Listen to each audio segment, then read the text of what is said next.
Have you ever considered what a single dollar could truly buy on the American frontier?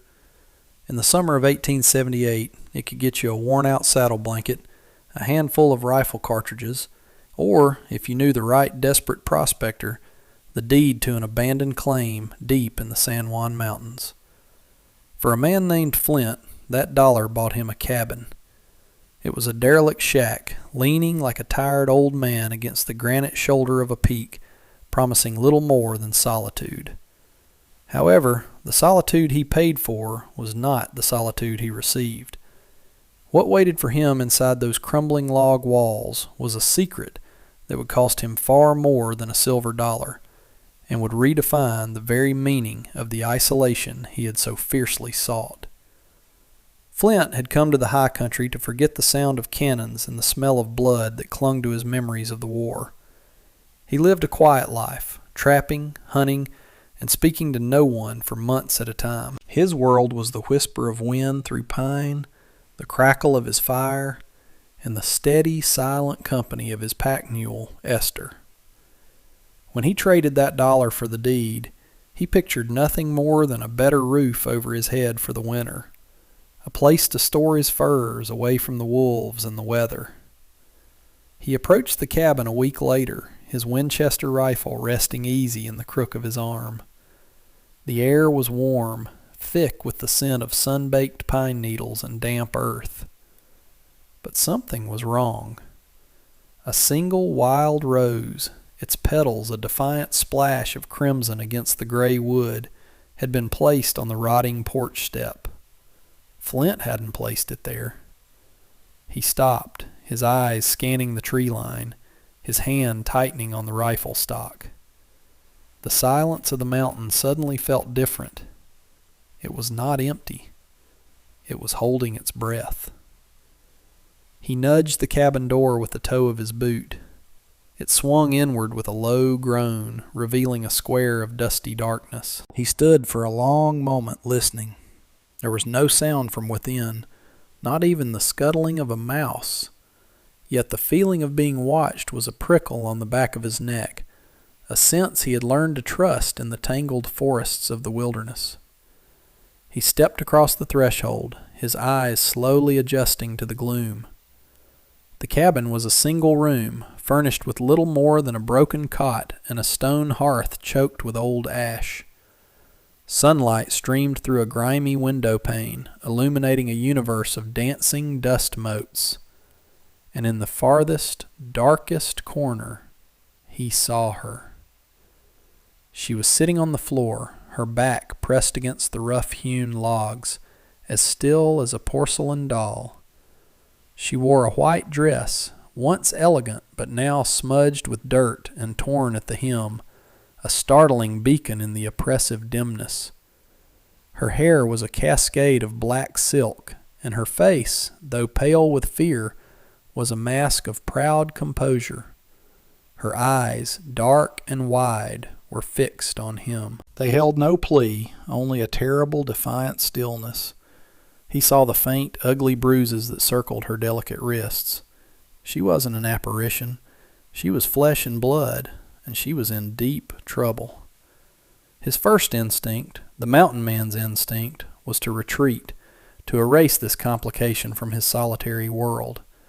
But the soldier in him, the man who had seen too much cruelty, saw not an intruder, but a refugee.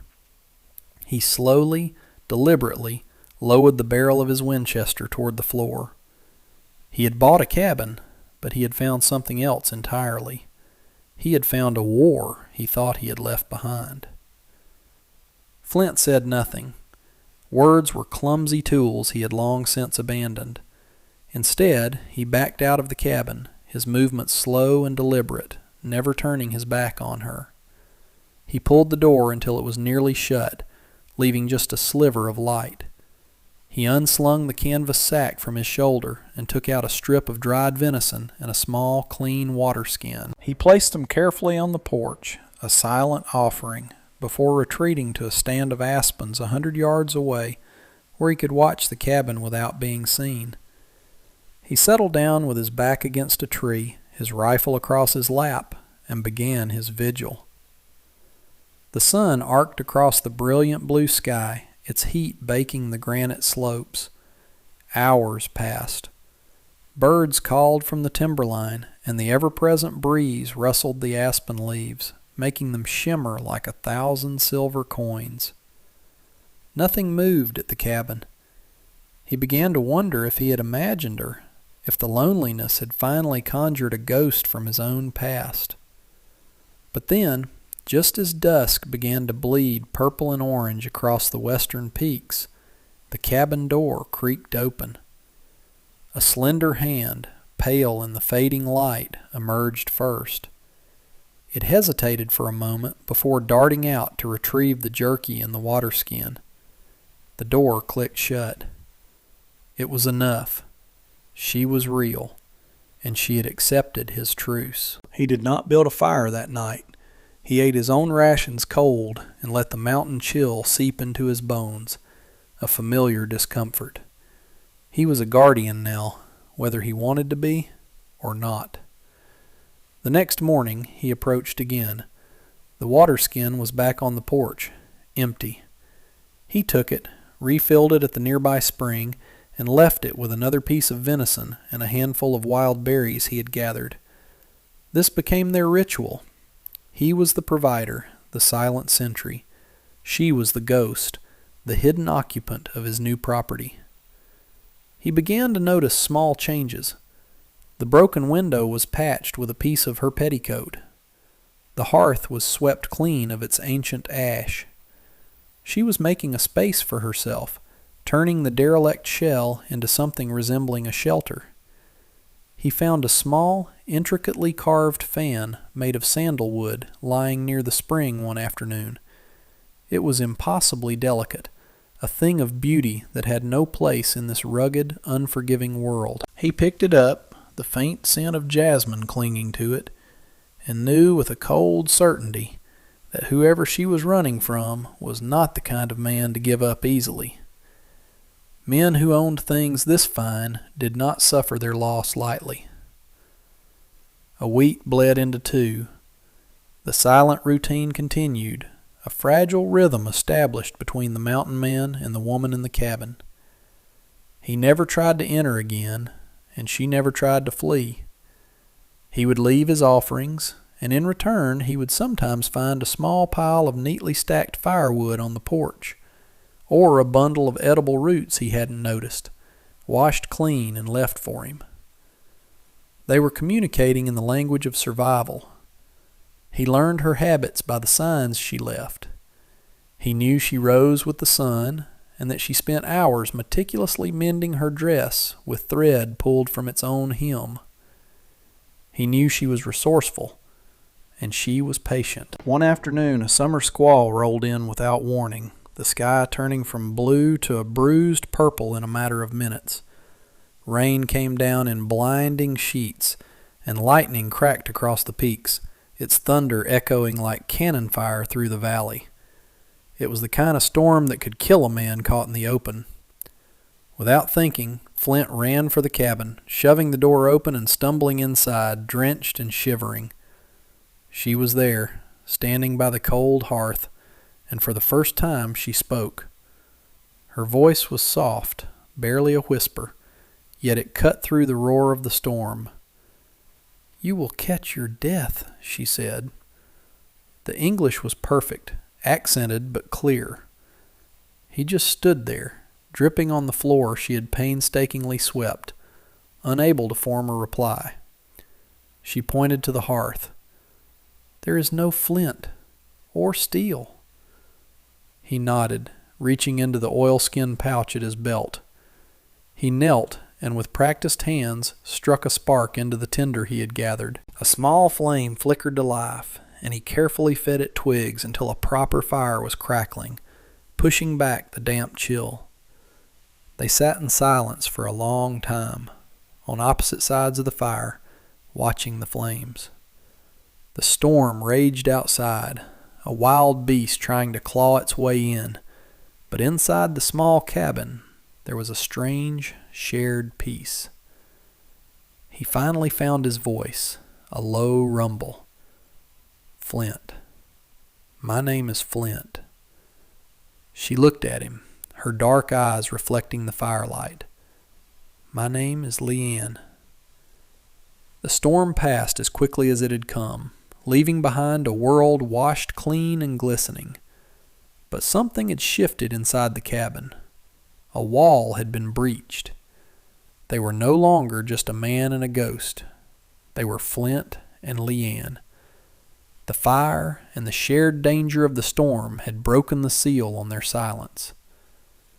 Over the next few days, her story emerged, not in a flood, but in careful, measured pieces, offered up like precious jewels. She spoke of a life across the ocean in a palace of silk and jade, a life she had been stolen from.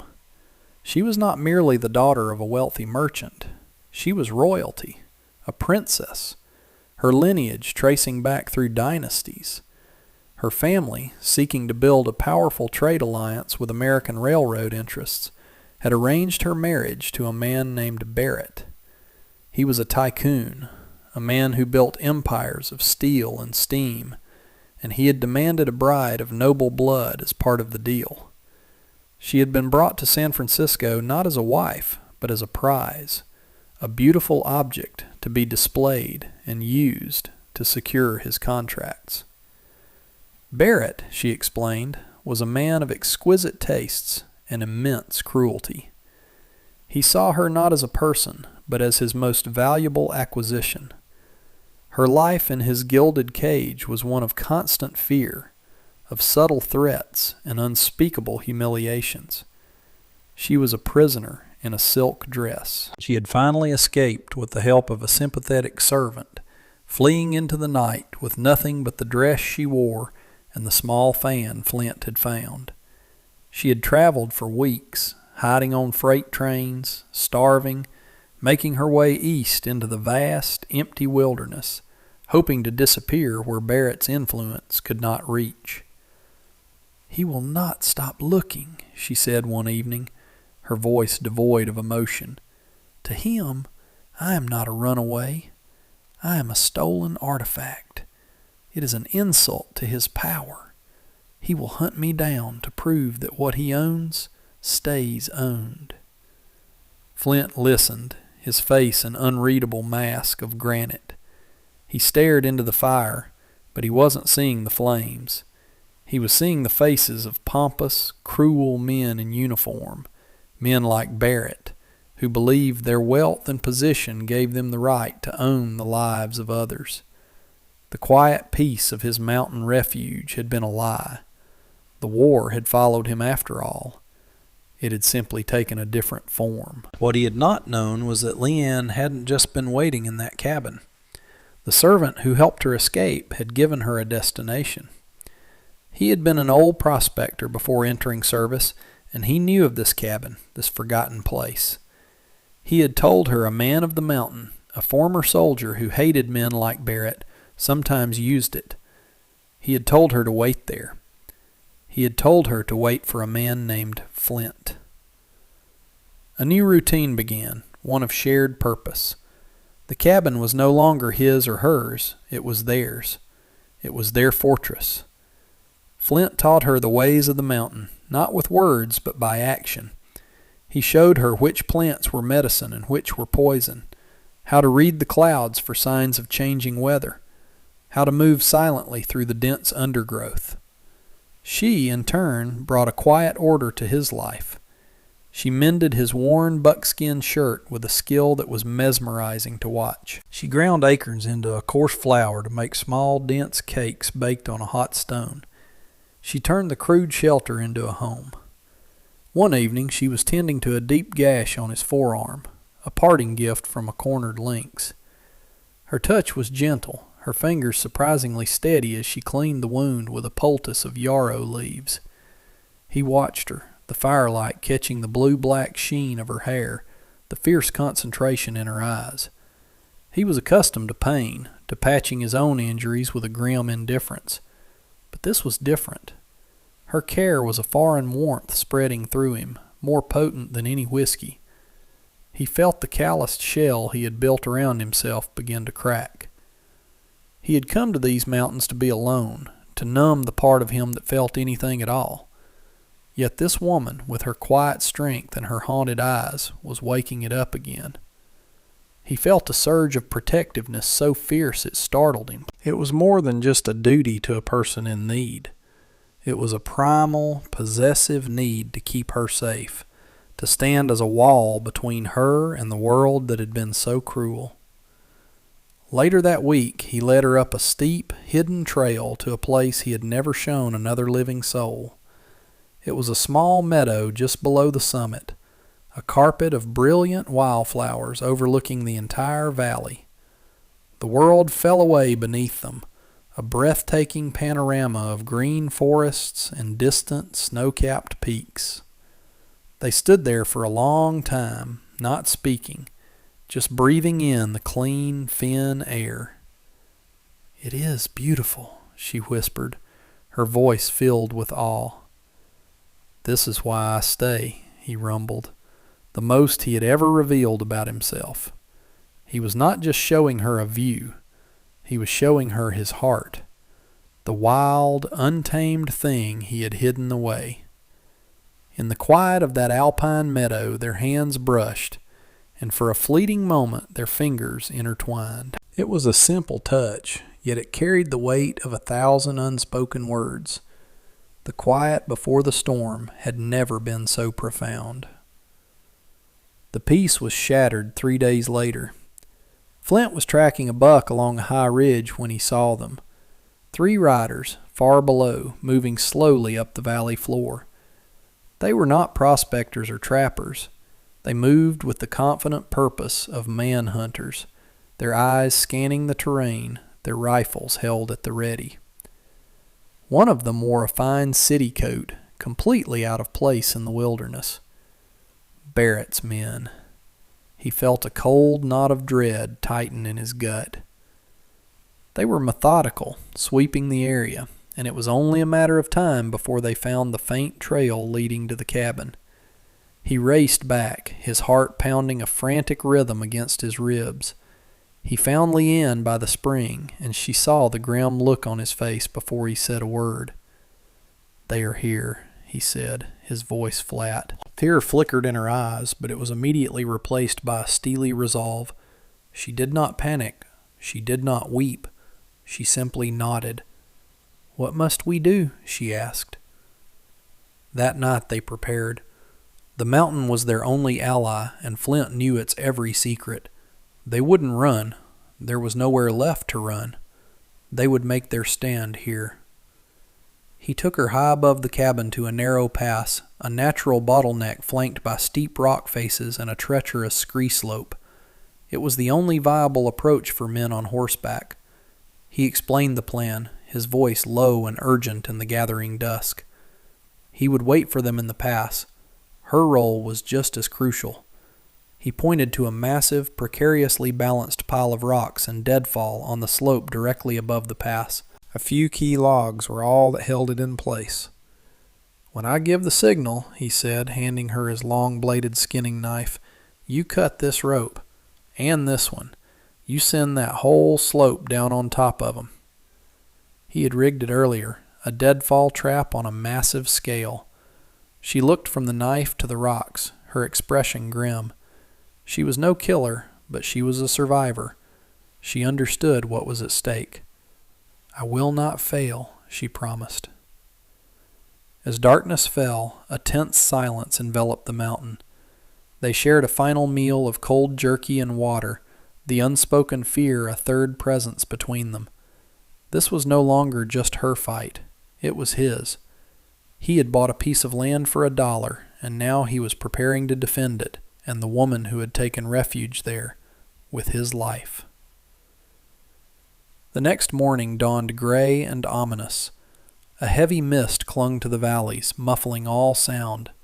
Flint was in position, concealed within a cluster of granite boulders that gave him a clear view of the pass below. He could feel the cold stone against his cheek, the familiar weight of his rifle in his hands. He waited. The hours crawled by, each one stretching into an eternity. Then he heard it. the clink of a horseshoe against rock, the low murmur of voices. They appeared out of the mist like wraiths, 3 of them, just as he'd seen. 2 were rough-looking hired guns, but the man in the lead was the one in the city coat. He sat his horse with an arrogant stillness, his face a mask of cruel impatience.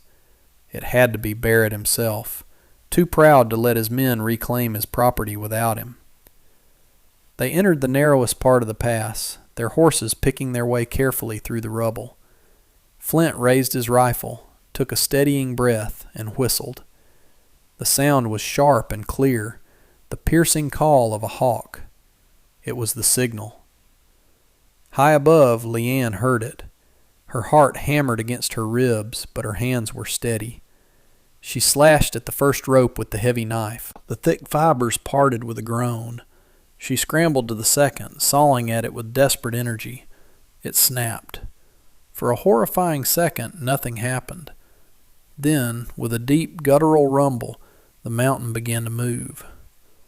The rock slide started as a trickle of pebbles, then became an avalanche of boulders and splintered logs.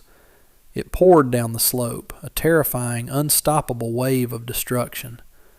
The men in the pass looked up, their faces a mixture of confusion and terror. The hired guns tried to wheel their horses, but it was too late. The roar was deafening as the slide slammed into the pass, a maelstrom of rock and timber. One man and his horse were swallowed instantly. The other was thrown, his body crushed against the canyon wall. Barrett's horse reared, screaming in terror, and bolted. But Barrett was a rider of city parks, not mountain trails. He was thrown from the saddle, his fine coat ripping as he tumbled down the scree. Flint scrambled down from his position, rifle at the ready. He found Barrett pinned, his leg trapped beneath a massive boulder, his face pale and twisted in agony. The tycoon looked up at Flint, his eyes wide with disbelief and rage. Who are you?" he spat, blood trickling from his lips. Flint looked down at him, his face impassive. "I'm the man who owns this land," he said, his voice cold as a mountain grave. Just then a low growl echoed from the rocks above them.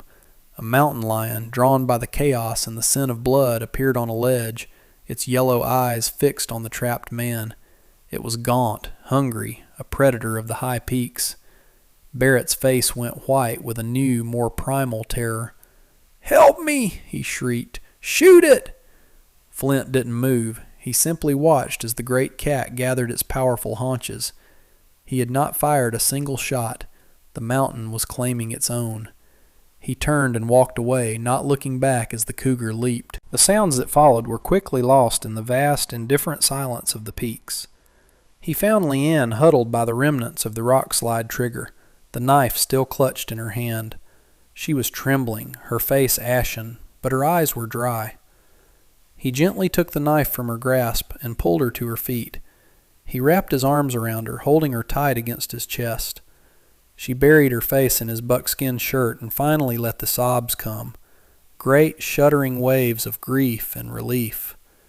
He just held her, stroking her hair, murmuring quiet, soothing words he didn't know he possessed. The war was over. They had survived. They walked back to the cabin hand in hand, the world feeling both strange and new. The threat that had shadowed her for so long was gone, erased by the raw power of the wilderness. That night, the fire in the hearth seemed to burn brighter. The small cabin felt less like a fortress and more like a sanctuary. They sat together, close, the silence between them no longer born of caution, but of a deep and abiding comfort. He looked at her, truly looked at her, not as a princess or a fugitive, but as the woman who had faced down her demons and stood her ground. Her face, illuminated by the soft firelight, was the most beautiful thing he had ever seen. He reached out, his rough, calloused thumb gently brushing a stray tear from her cheek. She leaned into his touch, her eyes closing for a moment. All the walls were gone now, washed away by shared fear and shared victory. He lowered his head, and she met him halfway. Their first kiss was not a thing of passion or fire, but of quiet reverence. It was as soft as the mist on the mountains, a solemn acknowledgment of everything they had endured and everything they had found. It was the taste of survival, of solace, of a home built for two in the heart of the wild.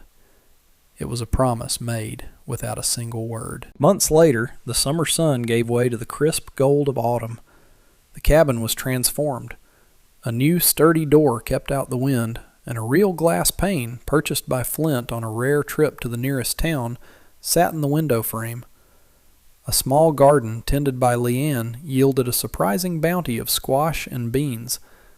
The inside was clean and warm, with shelves Flint had built lining one wall, holding neatly stacked jars of preserved berries. Esther the mule often rested just outside, contentedly munching on the grass that grew thick in their small clearing. Flint and Leanne had built a life from the wreckage of their pasts. He still spent his days in the mountains, but he no longer sought solitude. He sought provisions for their home. He would return each evening to the smell of stew cooking over the fire and the sight of Leanne, her dark hair braided with wildflowers, her smile a beacon of warmth that chased away the last of his shadows. She had traded her torn white dress for a practical buckskin, but she still carried herself with an innate grace that spoke of her heritage. She was no longer a princess in hiding, but a queen of her own small, wild kingdom. They rarely spoke of Barrett or the life she had left behind. There was no need. The past was a ghost that no longer had the power to haunt them. Their present was too full, too real. Their language was one of shared glances, of comfortable silences, of hands that fit together as if they were always meant to. One evening, as the first snowflakes of the season began to drift down from a gray sky, they stood on the porch, watching the world turn white. He wrapped a thick wool blanket around her shoulders and pulled her close. She rested her head against his chest, listening to the steady beat of his heart. "Are you happy here?" he rumbled, his voice a low vibration against her ear. She looked up at him, her dark eyes shining with a light that had nothing to do with the firelight spilling from the cabin. "I have never been happier," she said. And in the quiet of the falling snow, surrounded by the vast, silent majesty of the mountains, they both knew it was the truth. They had found in each other not just a refuge, but a home. Stories like these remind us that sometimes the greatest treasures aren't sought, but found in the most unexpected of places. They show that home isn't always a place you were born to, but a place you build with someone you were meant to find. If this story of survival and love in the unforgiving frontier moved you, please give this video a like. Share it with someone who appreciates a tale of courage against all odds. And for more stories from the untamed heart of the past, make sure you subscribe to the channel and ring that notification bell so you never miss a new chapter. Now, I have a question for you. What do you think was the bravest thing Leanne did? Was it her initial escape, her decision to trust a stranger, or facing down her pursuers? Let me know your thoughts in the comments below.